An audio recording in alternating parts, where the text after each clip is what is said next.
दादांचा अस्थि कलश फिरवण्याचा निर्णय राष्ट्रवादी काँग्रेस पार्टी आणि महायुतीने घेतलेला आहे।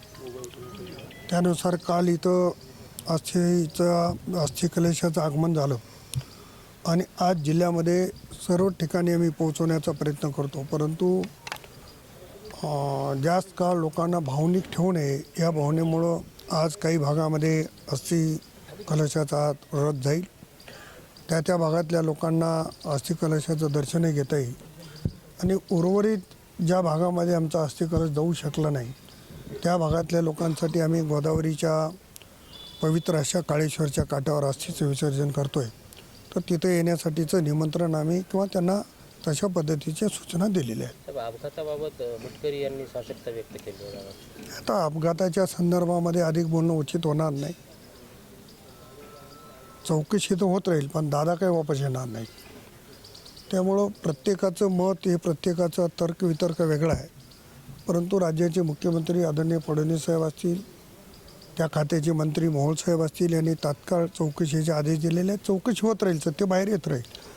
परंतु जी घटना घडली ती घटना अतिशय दुर्दैवी आहे की आमच्या सगळ्याला सोडून दादा गेले, याचं दुःख मला जसं आहे तसं महाराष्ट्रातल्या तमाम जनतेला। एकनाथ खडसेंनी त्याला पाठिंबा दिला, समर्थन दिले, न्यायालयीन चौकशी। आता प्रत्येकाचं मत हे वेगवेगळं आहे, त्यांच्या प्रत्येकाच्या मतावर मी काही माझं मत देऊ शकत नाही, पण माझं एवढंच मत आहे की जी घटना घडली ती अतिशय वाईट आहे, ती गंभीर आहे। कारण या काळामध्ये दादा लाखो कार्यकर्त्यांना, कोट्यवधी कार्यकर्त्यांना सोडून गेले, याचं दुःख सगळ्यांच्या मनामध्ये आहे। आणि विशेषतः नांदेड जिल्ह्यामध्ये आपण बघितलं की शोकसभेला मला काही कारणामुळे थांबता जरी आलं नसेल, कारण त्या दिवशी आदरणीय सुनेत्रा वहिनींना नेतृत्व द्यायचं होतं आणि ती बैठक होती आणि त्या बैठकीला जाणं कारण मी विधानमंडळाचा एक सदस्य असल्यामुळे जाणं आवश्यक होतं, म्हणून तिथं जावं लागलं।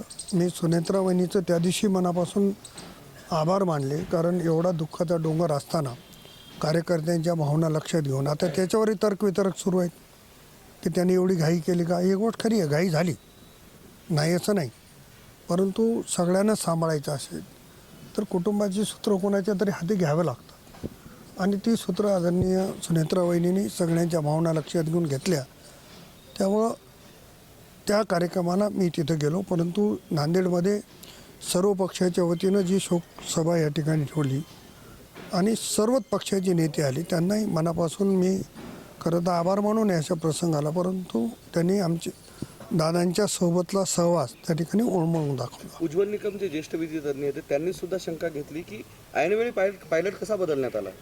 तेव्हा एखाद्या वेळेस आता नेमकं मी त्याच्यावर भाष्य करणं उचित होणार नाही, कारण उज्ज्वल निकम साहेब हे अतिशय ज्येष्ठ आहेत, म्हणजे काय म्हणतात त्याला कुठल्या याच्यातले विधिज्ञ आहेत, त्याच्यामुळं आता आपण एखाद्या गाडीचा ड्रायव्हर वेळेवर आला नाही, कुठे जायचं अर्जंट असेल तर आपण ड्रायव्हर बदलतो। आता पण झालं आहे नेमकं काय त्याचा तपास होत राहील, पण तपास झाला तरी दादा काही वापस येणार नाही, त्याच्यामुळं दादाच्या जाण्याचं दुःख जे महाराष्ट्राला, महाराष्ट्राच्या बाहेर देशामध्ये झालं ते न भरून येणार आहे। दादांनी राज्यभरामध्ये सगळ्यात जास्त दौरे जे आहेत ते नांदेड जिल्ह्याचे, ही गोष्ट खरी आहे आणि आपल्यावरही सगळ्यात जास्त प्रेम केलेलं आहे। नाही माझ्यावरच या काळामध्ये दादा येणार नाहीत आपल्या नांदेडला, काय भावना? ही गोष्ट खरी आहे।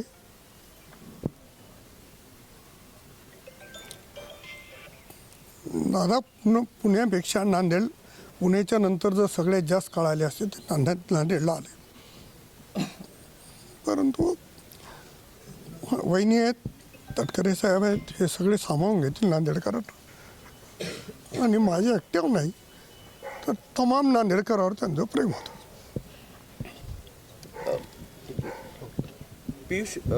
पियुष गोयलनी न हे करता त्यांनी सांगितलं, पियुष गोयल साहेबांनी या संदर्भामध्ये स्वतः माफी मागितलेली आहे। त्यांना कोणीतरी चुकीची माहिती दिली असं त्यांचं म्हणणं होतं आणि त्यांच्या कोणा जवळच्या मित्रांनी अशा पद्धतीची माहिती दिल्यामुळं त्यांनी ते वक्तव्य केलेलं आहे। परंतु त्या बैठकीला मी पण होतो, आम्ही सर्वांनी पण विनंती केली की सुनेत्रा वहिनीनेच याचं सगळ्यांचं नेतृत्व केलं पाहिजे।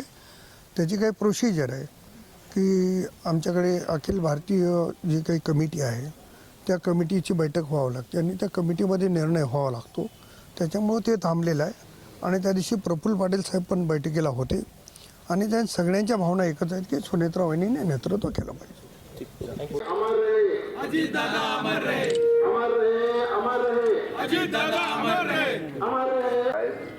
निरोप घेतो. दादाची ड्युटी